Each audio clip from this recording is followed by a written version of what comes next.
find items.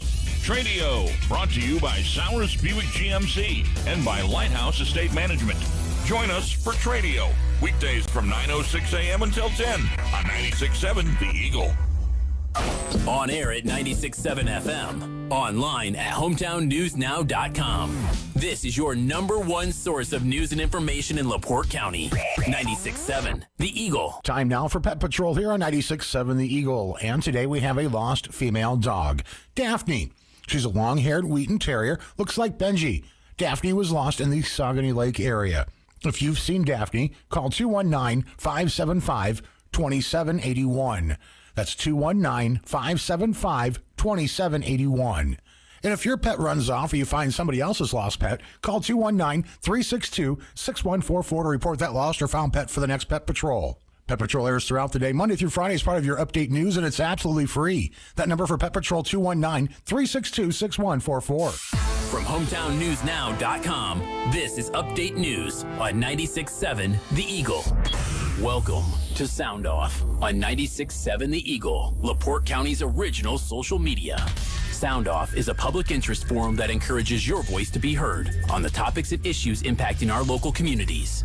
For the next 30 minutes, we invite you to be part of the conversation by calling 219-362-0522. And you can now text your questions to the Liquor Vault on-air line or by email to soundoff@967theeagle.com. This is a topic-based program, and we ask that you keep your comments brief, concise, and related to the topic being discussed. The views expressed on Sound Off are those of the hosts or callers and do not represent the opinion of 96.7 The Eagle, Spoon River Media LLC, or the sponsors. The Liquor Vault on-air line is now open for your calls or texts at 219-362-0522. This is Sound Off on 96.7 The Eagle. Hello, friends. My name is Nate Laux, and I'll be your host as we have a community conversation with LaPorte County Prosecuting Attorney John Lake today. I'm so glad you're with us. If you have a question for the prosecuting attorney, you're welcome to call or text the Liquor Vault on air line at 219-362-0522, or you can use the old-fashioned electronic mail at soundoff@967theeagle.com. Regardless, wherever you are, I hope you're staying warm. We're glad to have you with us on the show for the next half hour or so we could talk about what's happening here in LaPorte County and beyond. Again, today we have prosecuting attorney John Lake. Hey, John, how are you? Welcome to the show. Thanks. I'm doing great. Happy New Year. Yeah. How do you make New Year's resolutions or not? I don't. I don't see the point of it because I usually break them. Yeah. No. I made the decision to lose some weight, but it was more because my doctor told me I should, not because I needed to in the new year. Right. So yeah. I have lost 8 pounds, everyone. So I want to go on the record on the radio that I have lost 8 pounds. If you don't recognize me and I'm like, turned sideways because I'm just that skinny now, that would be why. But I'm glad to have you on the show today. It's been since, I think, October, November since you've been on the show. And we're going to talk a little bit about what's going on. One of the things I want to talk about, what your office is doing. My parents were divorced. I fortunately had a dad that paid child support, all these kind of things. Yeah. But I know that not every mother or father has that benefit of having a former spouse or partner that does that. One of the things that your office has done is try to rectify some child support payments, but also to provide avenues for people to get back on track for that, correct? Yes. So can you explain to our listeners a little bit about what's going on? We might have some listeners that, know somebody that's behind on their child support and things like this. Well, obviously our office last in 2020. I don't have the stats for just 2021 yet, but I know that we had collected over like 11.5 million. I think it was like $1 million more than we had done, and the numbers I don't have them in front of me, but so it's in the millions. We collect in the millions every year, and it's kind of usually 9.5 to 11 is a range, depending. I know that because of all of the not bonuses, but the money paid by the federal government, we were able to grab some of that money for the stimulus money. Money, yeah. So that really increased because we were well. I thought with people losing their jobs and things of that nature, we'd be really hard pressed to keep up with collecting some of the child support.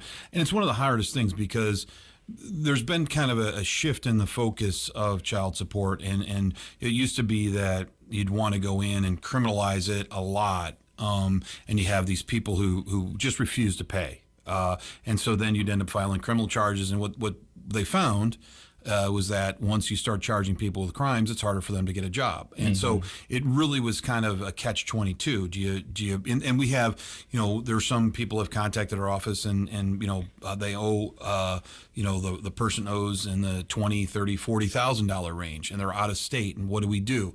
And some of the things we try and do and try and go is, you can garnish wages, but, these people who are deadbeats are really good at getting a job and then getting paid off the books, cash, and getting cash. And so we look into those cases, because if somebody is knowingly paying, violating federal law or paying somebody in cash and not collecting anything, and they've gotten garnishment orders, we will go after those employers. And we've done that and sent the letters. And all of a sudden, what happens though is that person usually quits. But the other thing is that you can then suspend their licenses if they have a license or whatever. But again, and what we try and do is that if we get somebody, it's you're trying to get their attention. It's like, disciplining a child. You're kind of like, you don't want to discipline them, but you don't want them to do the behavior that they're doing. And that's kind of the how far do you go? Do you spare the rod to spare the child, or, to spoil a child? I mean, that's kind of the whole issue, I guess. But sometimes, and it's the same thing on the criminal side. I was thinking about this when I was coming to come on. Is the rehabilitation. Our whole criminal justice system is based on rehabilitation, that you want to reform the behavior and why. And so, as a prosecutor, it's real simple to, hide your head in the sand and just say, I'm just going to prosecute cases, and I don't care about addictions. I don't care about the economic situation. I don't care about the relationship issues. I don't care about the overall picture. I'm just going to prosecute the conduct and throw them in jail. And it's going to be a criminal response and a criminal justice response. And we found that that's really not the best way to do it, because you just throw people in prisons for like drug dealing and this type of offenses for long term, but it doesn't stop. Somebody else just steps in, and we found that you're to incarcerate is a lot of money and stuff. So I dealt with modifications, post-conviction relief, and I look at, and I've dealt with a DOC for many, many years. What you try and look at is who's violent, who's not. And then the violent people, the people who are going to harm people, that no matter what you do, they're going to be a threat to someone in society and hurt someone else. And those are the people you want to put in prison. The other people is, you look at it in the majority of our cases, even though we filed 4,400 cases last year, which is more than other than 2019 when we filed 4,500. It's the most that's been filed in the last 6 years. And my focus has always been, because you see this, and there's this big push, and there's a push to defund the police, and it's all based on that. Hey, the whole criminal justice system is broken and is not based on the proper focus, and you're using people, and you're just abusing people, and people on the margins, and and there's some truth to that to a certain extent. If you have prosecutors that all they care about is winning, and they just want to get reelected and just have statistics and that kind of thing. But then now you have the backlash to that, which is, we're not going to prosecute any. We're going to decriminalize everything. And I just saw that in New York City. The newly elected DA wants to not prosecute. He just basically sent out a letter to his staff saying, we're not going to prosecute, certain crimes, misdemeanors, assaults on police, turnstile things. These are all issues that I think you need to charge. And not because you're going to end up in, there's a way to handle it within the system, that you charge those cases, not just let them say, hey, to the police, don't even arrest them because we're not going to charge them, because then I think it gives carte blanche, and you get a society that just becomes more and more bold with, you see these snatch and grabs, and they get very organized. They're going in and stealing high level end, and they're abusing, stores and people who have made their livings. There was just this case in Chicago where they advertised the day before, and the next day they go in and steal $50,000 of bags, and it's an organized crime thing, in and out. And so I really think that you need to kind of try and reform behavior. Doesn't mean that you're going to send every one of those people to jail, because the majority of your cases are going to be level 6 felonies or below, that they'd spend those sentences in the jail or the community corrections locally. You're not sending them to prison. So, there's a big whole thing that I think you can't just ignore crime and being, what they call woke of hey, we're going to be enlightened and not charge these cases or not prosecute them. I think that's the wrong. You're going too far the other side.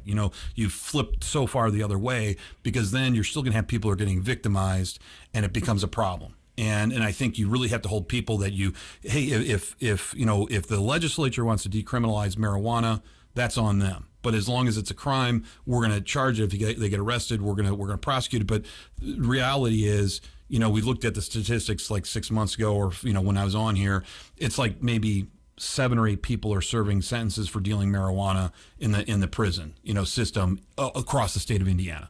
And there may be other things that you look at, but I think you always want to look at being focused on a holistic point of view of why is this person doing this? Mm-hmm. First of all, is it a crime? If it is, you charge it.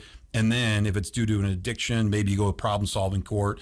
If it's due to, or if the person just will not stop, if they are a career criminal, then, there are options that we can seek sentences. A lot of times we'll do argued sentencing. So we get a conviction to the highest crime. We argue our sentence, and the judge decides. I don't always decide the sentence. Yeah. And what people don't understand is sometimes we open an open plea because we figure, hey, we're going to be able to argue this to a judge, and a judge will, then based on his history and everything else, will sentence him to the prison or whatever. But then they argue their mitigation to the crime, and then the judge makes the decision. So, a lot of times those open pleas, I think, are reasonable and relevant for the prosecutor's office, because you're getting a plea to the highest crime versus. People expect you sometimes to get a plea to the highest crime with the highest sentence. That's not going to happen. That's not what a plea agreement is. Yeah. All right, we've got prosecuting attorney John Lake on the show today. We're taking your questions here on the show. The Liquor Vault on-air line is 219-362-0522. You're welcome to call that number, or you can text 219-362-0522. If you have a question, I'd be happy to ask John Lake for you. Let's get to a caller before our first break. Hey, thanks so much for calling. Thanks for listening to the show. What's your question for prosecuting attorney John Lake? Thank you, sir, for coming on. Pardon my voice. I'm a little bronchitis today. This is Steve Hollifield. Couple kudos to going after these deadbeat dads. I mean, I take them for everything. I know a couple that are trying to pretend to be farmers, and they're not farmers. They brag about not paying. Okay. The 2 questions. The first, how is the investigation coming with what Brzezinski did? And second of all, the little boy, Judah, I believe his name was, last year was murdered. Yes. Yep. Judah Morgan. Yep, Judah Morgan. Yes. Can you tell us the name of the judge and the attorney that put him back in that home when he should have been left with the foster care? Thank you. All right, yeah, let's first talk about the county, what has been affectionately known as #SnakeGate. Where are you at on that? I'm nowhere with that, because nothing's been presented to our office. We've looked at it independently, but no one's come to us. I've seen the stuff on Facebook, and I've responded to some, questions that were directed to me about whether this is a federal crime or not. And basically, I'm not going to judge a case until it's presented to me, but I don't have an investigation. I have an investigator, but no one's contacted my investigator to do it. You don't arrest people, right? That's we can start some investigations. As I said, Tony McClintock is an investigator who was a state, or is a police officer for 20 years with Michigan City Police Department. And so right now, and if I, there's some things I can't get into regarding confidential matters that we are investigating. I'll just leave it at that. There are steps being taken on some certain allegations in the county that there's grand juries that can go that way, but I can't talk about anything that's involving a grand jury and what we're doing with it. So I'll leave that one at that. As to Judah Morgan case, I am not one to. I think that's public information, and I don't really want to give out names. I know who the judge was involved, and I know who the DCS attorney is, and I'm just not going to I'm not going to comment on that because I don't think it's my place to do that at this time, especially since I've asked for an ongoing investigation into how that happened. I was going to say, in a past episode, you did mention that your office might be looking into making sure the system as a whole didn't fail this boy, right, or nobody was negligent in any of the services supposed to be provided for him. Are you still looking into that? In fact, at the end of December, I was asking about it, where we're at with our investigation, that the Sheriff's Department was conducting, and we also do a child fatality review team, and I just know that we had to we had it scheduled for December, but we don't have the completed reports, so we're pushing that off. And I was just actually thinking about that today, that I have to reschedule that, and whether or not that investigation has been completed, so where we can then conduct the review and conduct a review from our standpoint of whether there's any criminal liability there whatsoever. So I just don't for our want listeners, to. That certainly hasn't been dismissed. There's still questions being asked about all of that. Yeah. Everything's being looked at. If there's any criminal culpability, if it was everything done the appropriate way, and if it was not done the appropriate way, is there criminal liability as a result of that? There can be some have criminal statutes been broken because somebody, whether it be official misconduct, whether it be something else, I don't know. You hypothetically, taking a step back, you can look at this and you say, are all the reports done that were supposed to have been done? Are those reports that were done and passed in, were they all truthful? Do they have to be answered under the penalty of perjury? There's things that we have to look at, and until I get that investigation, I get that information, I can't make a decision on it. And sometimes they find out in those situations that, yes, everything was done right, and the system's broken, and we got to fix the system legislatively, these kind of things, correct? Right, and I know DCS just put out, their report for last year. I think there was a total of 200 fatalities that they reviewed, and not all of them, are preventable. I mean, that's the unfortunate thing. We can't prevent homicides. But we can look and see whether or not the system was the reason. Did they fail this child? And obviously, we're going to look into that. I don't want to be the person who points a finger at someone. Ethically, I have certain things. Nor should you until we know. Well, I'm not going to get into that. All right. Well, we've got prosecuting attorney John Lake on the show today. If you have a question, the phone number is 219-362-0522. You can call me or text me or email me at soundoff@967theeagle.com. I'd be happy to read your questions if you'd like me to do that. Hey, we're going to take a break here on Sound Off, but we'll be back shortly. Keep listening to 96.7 The Eagle. Car problems often strike at the absolute worst times, but you can rest well knowing that Cannon's Automotive Service is here for you and dedicated to get you back on the road with prompt, efficient, same-day service. The same Cannon's commitment that LaPorte has trusted for over 50 years. Cannon's Automotive Service, now with 2 locations, 710 Tyler Street and 909 Boyd Boulevard. We're Cannon's Automotive. We fix everything.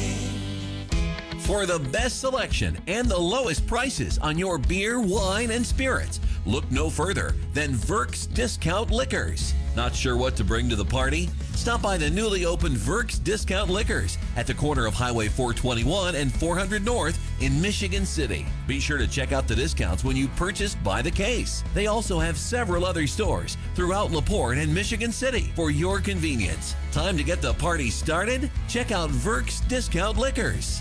Free checking, free debit cards, free online banking, free direct deposit, and free bill pay. These are just a few things that LaPorte Community Federal Credit Union has to offer its members. Auto and recreational rates are falling like the leaves. Get behind the wheel of a great deal. Check out our website and apply for your loan today at laportecfcu.com.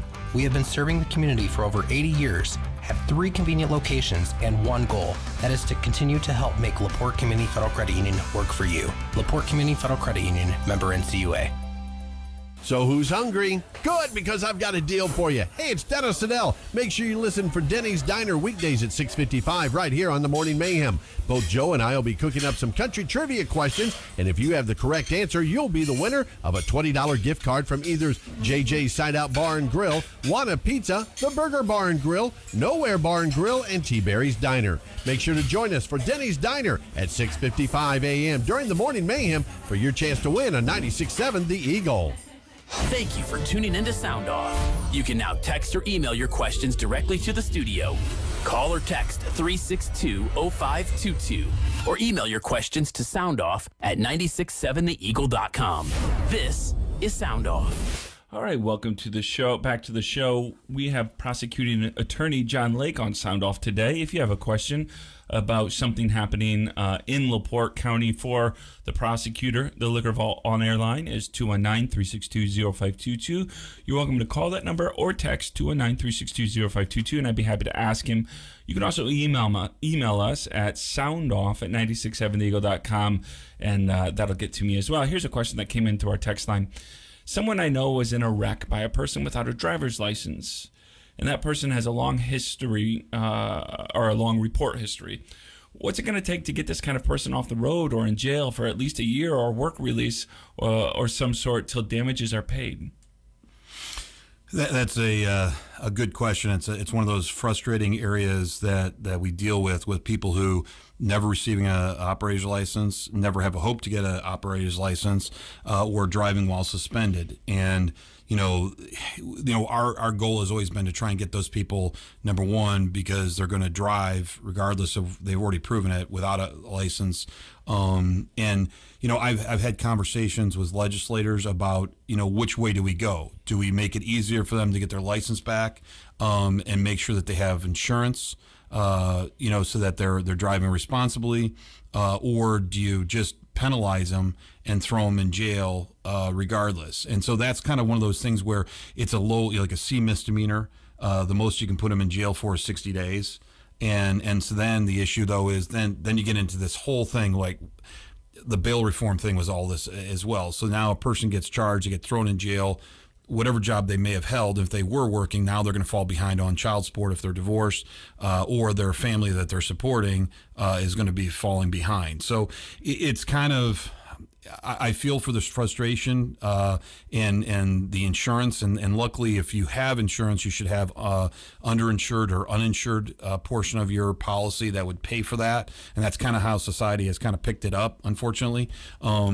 But it where we look at it is all of a sudden I get very concerned because we've had quite a few fatalities, and so somebody who's driving without a license but is not driving under the influence of intoxicants, whether it be drugs or alcohol. And that's, getting just stepping aside for a second, because that's the other argument, because I know they're trying to pass some bills to legalize marijuana. And, that's one of those issues that I have had to deal with people who, because, the argument to me is always like, well, they drive marijuana, it doesn't affect their driving. And it does. They don't realize it because they're high when they drive. They think they're driving perfectly, but it's like somebody who's drunk. They think they're driving okay. And unfortunately, it costs lives. So unfortunately, I don't have an answer for you. I can say if you have a case and you're a victim, you can reach out to one of my victim advocates at our office, and they can help and assist, because we do like that feedback. I mean, the more feedback we have on a current case from the victims helps us to assess how to deal with the case. And we'll send out letters on every case. We send it out to the victim at the beginning of the case so that we get feedback, because we want to know. I mean, if there is restitution, whether or not if this was just a property damage, like the car was damaged, versus a personal injury. And a lot of times where it's first reported and we're not told later on is that it did end up in an injury, a personal injury, which is a different crime. It becomes now, it can go up to a felony, and we would then prosecute it differently versus just a property damage thing, and you have to fix your car and that type of situation. So it's very important. I can just tell people it's very important to reach out to our office. We do want to hear from you. We do want the feedback. I mean, whether it's negative, I hear all the and I try and correct those things sometimes after the fact when things go awry, when we don't get that information, it's not conveyed to us in a timely manner, and pleas are entered, and unfortunately this is a common charge that we have to deal with, and so we kind of deal with them all the same and look at them and say, okay, what's a normal disposal of this case. And usually what we want to do is get the people, if it's something where they've just been pulled over for speeding, not an accident involved, you want them to get a license. With an accident, we want to make the victim whole as much as we can. So we do want that feedback from them. Putting them in jail for a year probably is not going to happen unless they have, like you said, an extensive history. And then again, it would come down to a judge accepting a plea agreement, us pleading that to it. And we do offer those pleas, but it's not on every case. So if you know this person, or again, if this is you that texted us in, again, as the prosecuting attorney has said, don't be afraid to follow up. And, again, don't assume that all information is always provided, because sometimes, again, like you said, injury updates, these kind of things are important to get back to the prosecutor. All right, here's another question. Is there a certain distance a convicted child molester can live from an elementary school? There are requirements for registration. And I don't know the specific parameter. I thought it was like 500 feet, or it might be 1,000 feet, but there is a certain distance that they're restricted, and there are certain zones that become popular for convicted sexual offenders because they are with all those. They can't be near public parks or schools. It's 1,000 feet of a school, childcare facility, ball fields, and playgrounds. Okay, yeah. So and when you start mapping those out in a city and you throw in everything. It becomes very, very limited in where people can go. But we do, if you do have someone who is, you think, within that 1,000-foot distance, report it to the sheriff's department. They're the one who handle the registry and the sexual offenders. I think it's Lisa Harlow is the one that handles that at the sheriff's department. But she would then be able to check on that if someone is got a conviction that qualifies under that, where they have to be registered. So again, if you've got a question about that, report it to your sheriff's office. We're going to take another quick break here and get back to Sound Off on 96.7 The Eagle. Keep where you're at. We'll be right back. Ben Conowitz here, LaPorte Seamless Gutter, 219-362-9972. Fall is here, and that means leaves and debris for your gutter system.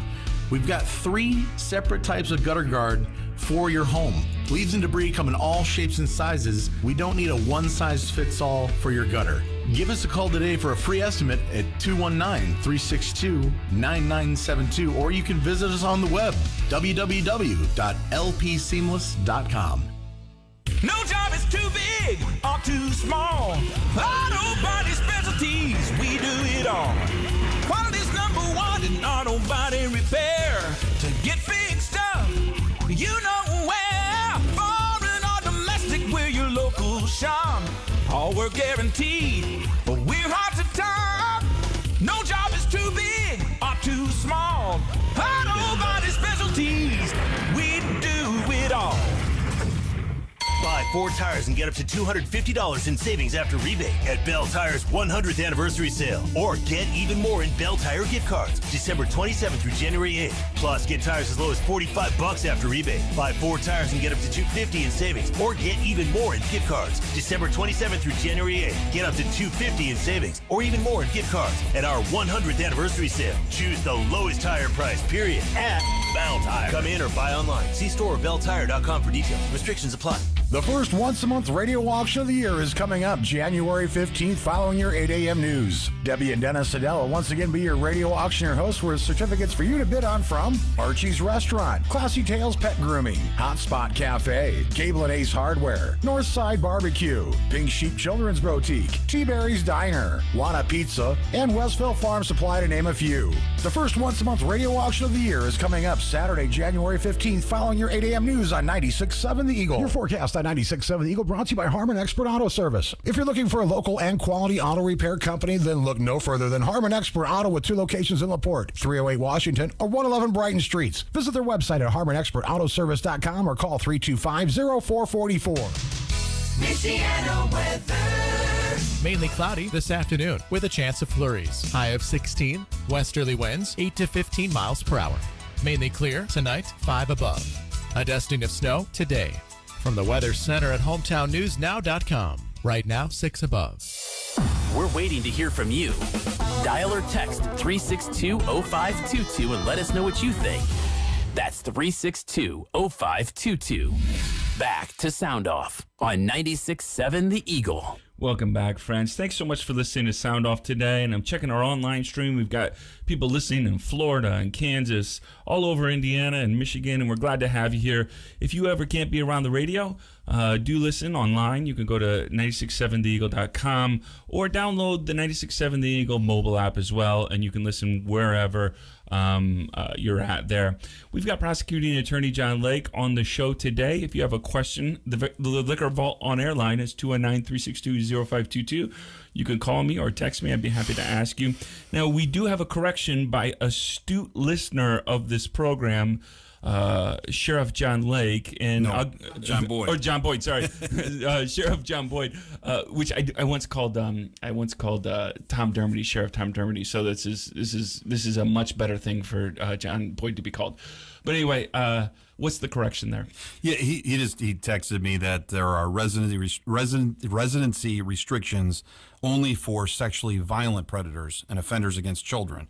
Regular sex offenders and violent offenders are not affected. So that, and I normally always want to go read the statutes because these statutes change, and especially the registry one has changed about who has to register, how many years, and all that. So that's why I always going off the top of my head. I'm not very good at it. I always want to read a statute to make sure it applies and how it applies. But so I want to thank Sheriff Boyd for that because he corrected what we had just told everyone. But just looking at regular sex offenders, just that terminology that someone can be considered a regular sex offender is still, but under the statute, that's how it's the terminology. Yeah, as we talked about before, there is in criminal law a difference between a 21-year-old having relations with a 15-year-old and a 30-year-old having relations with an 8-year-old or something, raping and some. So there are criminally different kind of categories that seem almost odd to me, but I understand them. Yep. Yeah, and they're odd to me, and they're just. I mean, it's consent or no consent. It's just exactly. it's wrong. None of it's good. None of it's right, and all of it hopefully is getting dealt with. Anyway, here, let's get to a couple more questions. If you've got a question, you're welcome to call me or text me, 219-362-0522. One story that got a lot of traction online was Tyler Turisiac. According to police, a fight broke out in April of 2020 on Jefferson Avenue near Patton Street. And 20-year-old Tyler Turisiac, I think is how you pronounce his name, of LaPorte, died from a gunshot wound to the heart. Now, a lot of people, obviously they weren't at the hearing, they didn't hear some of the evidence, these kind of things, but after 5 hours of deliberation, the LaPorte Circuit Court jury came back with the verdict and found the 23-year-old that shot him, Davian Jones, not guilty of murder and attempted murder. Now, we had, I think, over 100 shares of that story on hometownnewsnow.com. Yeah. There were a lot of people questioning whether justice was done. Is there something maybe our listeners might not know about some of that case, or what happened there? Well, yeah, and I tried that with Atlee Price, and it's kind of an interesting case. But one of the biggest issues that we faced from the prosecution standpoint was there were about 4 or 5 witnesses that we had subpoenaed who didn't come. And you can't just say, hey, these people had testified to XYZ, in one way or the other. It really came down, we had an independent witness who had no connection to either side. And we thought that witness was pretty convincing for the state, but the jury at the end of the day, and in an argument, we admitted that if this independent bystander who witnessed it had thought, if you don't believe him and you don't believe that what he saw was because every time a witness has a viewpoint, you can see things from different viewpoints, and if the jury felt that his viewpoint or that his testimony was not convincing, that you would come back and see self-defense in the situation, that the person who had pulled, because the allegation was the defense was that they had pulled a gun and he shot in response, and so he shot first, and that one of the bullets that had gone through it had struck Tyler as behind the person he was shooting at. So he wasn't even the person that was the gun was aimed at. He was just an innocent bystander, and that's why I feel horrible about it. But we put on, and there was one of the things you always kind of assess is do you try and wait and see if you can find more witnesses or try and find these people? And we went forward with a case. The case had been set. We had originally charged the case as reckless homicide. Then we got this independent witness, and we raised the charge to murder based on that he said that the person didn't have a gun. So if he doesn't have a gun, then it becomes murder. I mean, he's just pointing a gun and shooting at someone. They didn't believe that witness. At the end of the day, they didn't believe that eyewitness was convincing. And so, I never doubt a jury because, and I look back and say, hey, we gave them everything we could. And, our job as a prosecutor is not to win, it's to present all the evidence. And so sometimes, if you hold something back, you not put a witness on who may give testimony that's not believable or not supportive of your case, you still have to put them on. My opinion, I think that's the only way, that's what justice If deserves. they were there, they need to... And to let them assess. And there were some... Again, because this was a traumatic experience, I think that's the one thing is that didn't really come across was the trauma that the witnesses had. One of their friends had died, and the way they reacted to the police came out and was not very. They were not very cooperative at the beginning, and so it was those type of things come out in a trial, and that's why I said. The lack of cooperation of witnesses really affects our cases and our ability. Even when we do get independent witnesses, it sometimes affects, and this is one of those cases. I felt horrible for the family. I felt, there are no winners in this situation. You have people whose lives were altered, and they just ultimately did not believe a lot of the prosecution witnesses, and that's just, that what do you do about that? There's nothing you can do. You can't tell them what to say. You can't, and say, hey, don't tell them this. That's not my job. My job is not to win. It's to present all the evidence because that's what justice requires. Yeah, and the whole point is that justice of his peers found this person, So, yeah. All right, my final question for you today, as we have John Lake on the show today, is an online website recently posted metrics suggesting that Michigan City is the unsafest city in Indiana. Now, obviously, many disagree with those findings, but others are questioning whether or not something should be done. Are you noticing an uptick of crime in Michigan City? What do you think about that? Well, I think it's there has been, crime has been on the rise. Now, how high the difference, we've been filing all the cases that are being presented to us. What I'm seeing is violent crimes, more significant felonies are being, we've seen more of these? Yeah, I mean, we've charged more murders. 10 last year. We've got 10 this year. We're about to charge another one now from a murder that happened near Christmas. We're seeing a lot more violence, a lot more gun violence. And I've been, talking to the council members over there. I've gone to outreach groups, and I'll talk to any group to try and stem this. Do I think it's the worst? No. I think I don't see Michigan City as being worse. I just think it's kind of this whole progression where we don't get cooperation, and that's what I'm really working on. The soft interview room that we're installing in Blue Chip should hopefully help, that we can get some cooperation from people who don't have to go to a police station. They can go and give a statement in a safe environment, and that we can then protect people. I'm trying to use some grand juries to do some investigations on some of these shootings in the past, because we've had crimes where they know the people saw it, but are just not cooperating. And they saw it, but and the problem is the people who killed someone else. It was somebody that we're about to file a case, and we know that the person who just committed this murder that we're solving had committed another one. And it was so frustrating because we know the people saw it and just will not cooperate with us and give us that testimony that we need to be able to present a case to a jury and go forward. So do I think it's more violent? I think we have, I think because of the pandemic, I think there's a lot of higher tensions, but I don't think it's more or less unsafe than it has been, other than the fact that people now resort to shooting, and it's happening more often, but that's across the nation. Yep. It's not just in Michigan City. Like, hey, look, Chicago's crime rate decreased, or San Francisco's or New York City's have all dropped. Indianapolis is a high crime city as well, right? Yeah. So I mean, the metric is, I've made suggestions on getting videos. I wanted to get cameras up at main intersections in areas that we could look and see that when a crime occurs, that cars are going through there, and you can kind of compare, and you can see arteries of the city. Yep. And do that and stem it. And there was no money. I'm willing to go and try and get them to do that in Michigan City, because then it could be helpful for us to solve crimes, not just murders, but burglaries, but assaults, all kinds of different things. All right, I'll give you the final word. We've got about 30 seconds left on the show. What do you want our listeners to know? Just now is the time. I'm going to be running for re-election, so I'll be filing soon. I haven't filed. You can follow that, but I haven't had the time, so I'll go down at some point and file my paperwork and get all in files so that I can offer myself again to serve another term. And whether the people want me, I hope they do, but we're trying to do the best we can in our office. And if anybody has any questions, how can they contact you? They can just contact the office. They can call the prosecutor's office. They can call me directly. Not about my campaign. I don't want them to call that. Don't call me at the office for my campaign. If you want to do that, you can contact me.